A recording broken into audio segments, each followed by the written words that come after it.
नमस्कार दोस्तों, मैं हूं अवलेश प्रताप और आप देख रहे हैं अपना YouTube चैनल विजिलेंट क्लासेस, जिसे जाना जाता है फिजिक्स के बारे में। ठीक है, तो आज हम बात करते हैं एक और बेहतरीन टॉपिक जो एग्जाम पॉइंट ऑफ व्यू से बहुत ज़्यादा इम्पोर्टेंट है।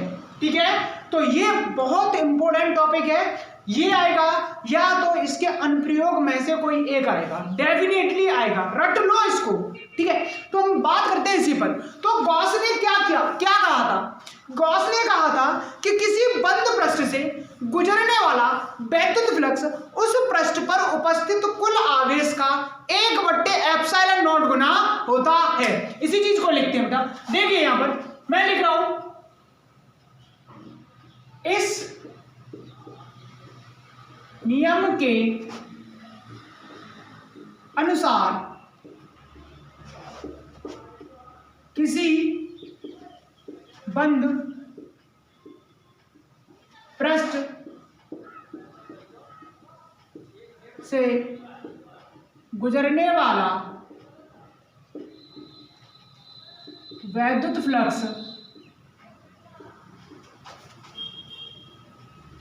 उस पृष्ठ पर उपस्थित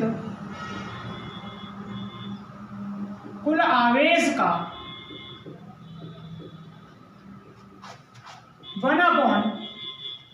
1/ε0 गुना होता है।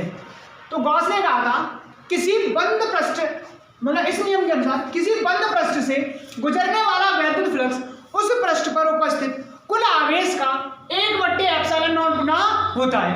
अर्थात इन्होंने कहा था कि जो मेरे पास फाई होगा वो Q/ε0 होगा।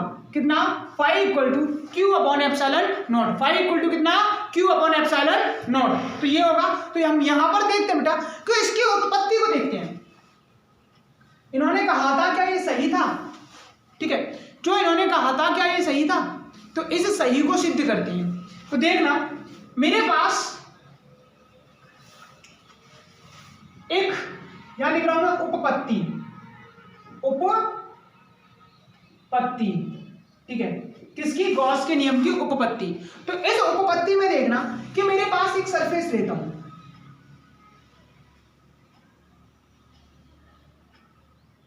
ठीक, ये मैंने कोई सरफेस लिया जिसका मुझे इस बिंदु पर बहुत सारे बिंदु होंगे इसमें। ठीक है, इन बिंदुओं पर मुझे निकालना है वैद्युत फ्लक्स कितना होगा। ठीक है, तो वैद्युत फ्लक्स ज्ञात करना है। तो वैद्युत फ्लक्स ज्ञात करने के लिए मुझे फॉर्मूला पता होना चाहिए कि मैं सबसे पहले क्या करूं। यहां पर छोटा सा अल्पांश लूं। यहां से इसके मैं देखूं तो वैद्युत क्षेत्र की दिशा ये, इस पर इसके सदिश क्षेत्रफल की दिशा ये। ऐसे यहां पर मैंने इसका ये ले लिया, तो इसके वैद्युत क्षेत्र की दिशा ये और सदिश क्षेत्रफल की दिशा ये। ऐसे मैंने यहां पर ले लिया ये, तो वैद्युत क्षेत्र की दिशा ये ऊपर की ओर और सदिश क्षेत्रफल की भी दिशा ये होगी। ठीक है, ई ऐसे करके बहुत सारे होंगे इसी तरीके से। तो मैं प्रत्येक में देखूं, यहां पर मैं कहूं θ1 0, θ2 0 और θ3 0। ये सारे के सारे क्या हैं? 0 है। तो ऐसे करके इसमें बहुत सारे होंगे, एक नहीं बहुत होंगे। जैसे इस पॉइंट पर भी बात करूं ऐसे करके, तो सदिश वैद्युत क्षेत्र की दिशा ये और इस पर सदिश क्षेत्रफल दिए। सदिश क्षेत्रफल का मतलब है कि अगर तुम्हें किसी भी पृष्ठ का सदिश क्षेत्रफल चाहिए तो सदिश क्षेत्रफल निकालने के लिए क्या करते हैं, अपनी पेन को लीजिए और उस सरफेस पर बैक साइड से रख दीजिए। पेन को लीजिए और उस सरफेस पर बैक साइड से रख दीजिए। जिधर पेन की नोक हो वही सदिश क्षेत्रफल की दिशा होगी। इस बात को जहन, जिंदगी और दिमाग में डालना बेटा कि अगर हमको किसी भी पृष्ठ का सदिश क्षेत्रफल चाहिए तो पृष्ठ के सदैव लंबवत होता है सदिश क्षेत्रफल। अब तुमको देखनी है उसकी दिशा, तो उसकी दिशा देखने के लिए क्या करना है, एक पृष्ठ लेना है। जिस पृष्ठ की बात हो रही है उस पृष्ठ पर क्या करना है, आपको उस पर रख देना है क्या, अपनी पेन को बैक साइड से रखोगे तो उसकी नोक कहाँ होगी, ऊपर की ओर। अगर ऊपर की ओर होगी तो सदिश क्षेत्रफल की दिशा ऊपर की ओर, इधर रखोगे तो सदिश क्षेत्रफल की दिशा इधर, इधर रखोगे तो सदिश क्षेत्रफल की दिशा इधर, इधर तो इधर, इधर रखोगे तो मेरी ओर। ठीक, इसमें कोई दिक्कत? तो मैं यहाँ पर बात करने वाला हूँ। तो मैंने जान दो बेटा कि फाई जो होता है वो φ1 plus φ2 plus φ3 plus φ4 plus dot dot dot φn, इतने बहुत सारे होंगे। तो हम एक और रूल जानते बेटा कि अगर हमको निकालना है बेटा डी फाई, तो इन सभी का क्या कर दूं मैं, इंटीग्रेशन कर दूं डी फाई। बोलिए क्या मैं इन सब का इंटीग्रेशन कर सकता हूं? ठीक है, तो मेरे पास होता क्या है कि फाई इक्वल टू कितना हो जाएगा मेरे पास डी फाई। तो फाई इक्वल टू मेरे पास integration d phi equal to कितना होगा ई डॉट डी ए, क्योंकि हम जानते हैं फाई इक्वल टू कितना होता है, डी फाई इक्वल टू होता है ई डॉट डी ए। तो क्या मैं इस वैल्यू को यहां पर यूज कर सकता हूं, डी ए कॉस थीटा। क्या होता है D A cos theta, theta की वैल्यू कितनी है मेरे पास 0, तो फाई इक्वल टू कितना आएगा integration E dot D A cos 0, और कॉस 0 की वैल्यू होती है कितनी 1, तो फाई इक्वल टू इसका इंटीग्रेशन करने के बाद कितना आएगा ई इंटू ए। किसी को कोई दिक्कत, ई इंटू ए नहीं दिख रहा तो देखो मैं साइड में लिख रहा हूं, यहां तक दिख रहा है सबको, दिख रहा है? ठीक है, तो यहां पर लिख रहा हूं मैं, देखना मैं लिख रहा हूं यहां पर कि मेरे पास जो फाई इक्वल टू आएगा वो आएगा ई डॉट ए। ठीक, बोलिए कोई दिक्कत बताइए। अब मेरे पास क्या, ई हमको फाइंड करना है, हम जानते हैं क्या जानते हैं, हम जानते हैं बेटा ई इक्वल टू होता है के क्यू बाई आर स्क्वायर। अगर इसकी त्रिज्या कितनी बेटा आर है, हर बिंदु पर त्रिज्या तो समान रहेगी आर, यानी यहां पर कोई स्रोत आवेश रखा हुआ है, कोई रखा हुआ है आवेश, यहां से हमको देखना है दूरी कितनी है आर, तो के क्यू बाई कितना होगा आर स्क्वायर, और के की वैल्यू हम जानते हैं 1/4 पाई एप्सिलॉन नॉट। तो क्या मैं यूज कर सकता हूं, और एक गोला है, गोले के लिए कितना होगा 4 पाई आर स्क्वायर, यानी गोले क्षेत्रफल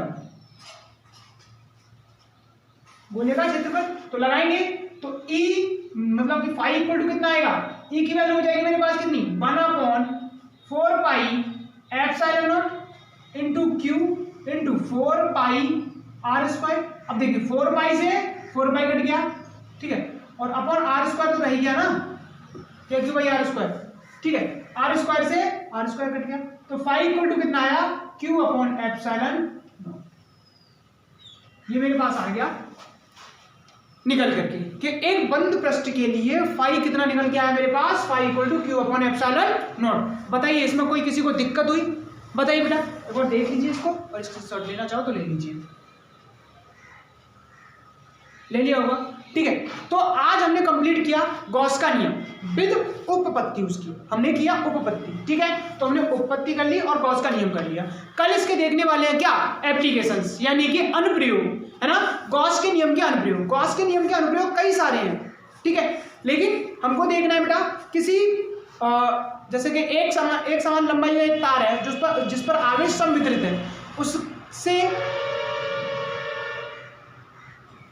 उस तार के कारण क्या देखनी हमको वैद्युत क्षेत्र की तीव्रता, एक फिर पृष्ठ के कारण वैद्युत क्षेत्र की तीव्रता, एक गोले के कारण वैद्युत क्षेत्र की तीव्रता। गोलीय कोष में और इसमें, गोलीय कोष तुम्हारे सिलेबस से हट चुका है तो वो तुमको पढ़ना नहीं है। ठीक है, तो हम पढ़ने वाले हैं क्या, एक पृष्ठ के कारण, प्लेट के कारण, है ना, और एक लंबे वायर के कारण। ये एप्लीकेशंस पढ़ने वाले हैं गॉस के नियम की। ठीक है, तो कैसा लगा आपका हमारा ये लेक्चर, आप हमें कमेंट करके बताइएगा, और ज़्यादा से ज़्यादा लोगों को शेयर करिए, बताइए लोगों को कि यहाँ पर डेरिवेशंस चल रही हैं, किस पर, विजिलेंट क्लासेस पर डेरिवेशंस चल रही हैं। आइए आप देखिए तो सही एक बार, ठीक है, कोशिश करिए एक बार देखने की, ठीक है, भरोसा तो करो। ये मैं डेरिवेशंस कराऊँ, सारी की सारी डेरिवेशंस इतनी इंपॉर्टेंट है, बहुत ही ज़्यादा इंपॉर्टेंट है। ठीक है, तो ये इंपॉर्टेंट लास्ट टाइम पे तुम्हें क्विक रिवीजन में बहुत ज़्यादा हेल्प करने वाली है। ठीक है, तो आज हम बात करते हैं, कल मैंने आपको एक क्वेश्चन दिया था, याद हो किसी को तो, है ना, और देखो पुरानी वीडियोस को अगर देखना है तो इस वीडियो के डिस्क्रिप्शन में आपको वो वीडियो मिल जाएगी, उस वीडियो की लिंक मिल जाएगी, तो पुरानी वीडियोस आपको मिलती जाएंगी, सीरीज बाय सीरीज देखते जाइए। जैसे क्लास नंबर 6 से मैंने डेरिवेशन को स्टार्ट किया है, 5 पहले ऑलरेडी सी पड़ी हुई है पुरानी वीडियोस, उनको नहीं देखना है, अगर देखना है तो देख लीजिए, कूलम लॉ है उसमें। ठीक है, तो क्लास नंबर 6 से डेरिवेशन है, तो class number 6, class number 7, class number 8 और ये क्लास नंबर 9, ये क्लास नंबर 9 है, तो इसको अपलोड हो जाएगी आज। तो देखना, तो यहाँ पर क्या कि हमको देखना है क्लास नंबर 6 से, ठीक है। तो ये तो कल मैंने क्वेश्चन छोड़ा था आपको, कल वाला क्वेश्चन ये था, रफ कर रहा हूं इसे।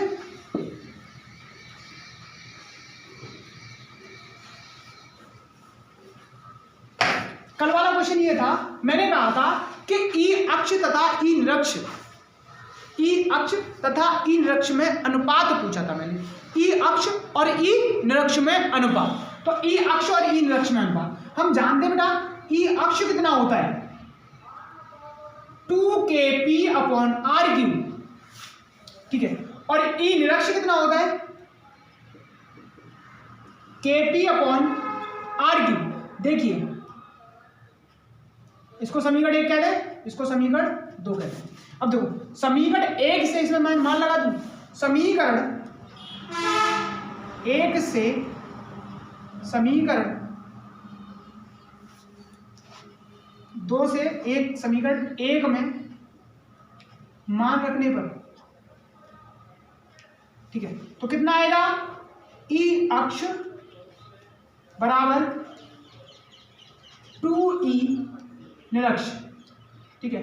तो हम इसके बट्टे में आ जाएगा, तो ई अक्ष बट्टे ई निरक्ष बराबर 2:1, ठीक है।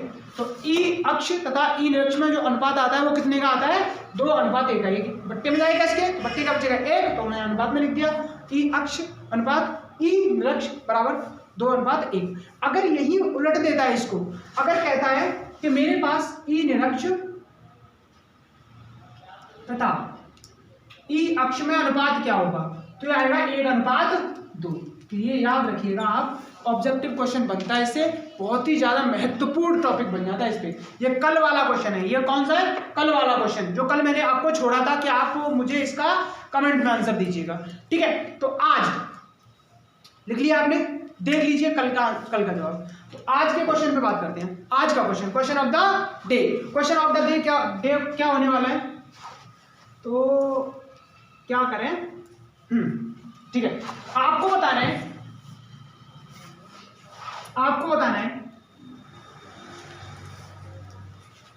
क्वेश्चन ऑफ द डे में इधर कर रहा हूं, देखो इधर,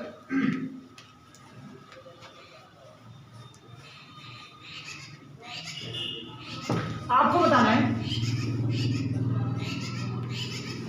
कूलाम के नियम में, मतलब एप्सिलॉन नॉट का मान तथा मात्रक और विमा क्या होगी, ठीक है। तो आप इसके बारे में मुझे बताइएगा और कमेंट में इस आंसर का जवाब जरूर लिखिएगा, ठीक है। तो मिलते हैं आपसे अगली वीडियो में, तब तक के लिए टेक केयर, बाय बाय, ठीक है। आप हमारे चैनल को सब्सक्राइब करिए, लाइक करिए एंड शेयर करिए, और कमेंट तो जरूर करिए। ये क्वेश्चंस मैं दे रहा हूँ, आप क्वेश्चंस करिए तो सही, एक बार देखिए तो सही, कंटेंट मिलता है यहाँ विजिलेंट क्लासेस पर, कंटेंट मिलता है, कोशिश करो पढ़ने की। ये तो समय नहीं है, वरना इसको मैं इतना खोल के रख देता है इस डेरिवेशंस को, इसमें इतना ही नहीं होता, इतना पोर्शन नहीं होता, बहुत बड़ा है, बहुत अच्छे से एक्सप्लेनेशन के साथ पढ़ते हैं, ठीक है। बट ये तो मैं एक क्विक रिवीजन करा रहा हूँ, इसलिए इतनी शॉर्ट वीडियोस बना रहा हूँ, ठीक है। तो आप तब तक के लिए टेक केयर, बाय बाय, ठीक है, ख्याल रखिएगा अपना, बाय।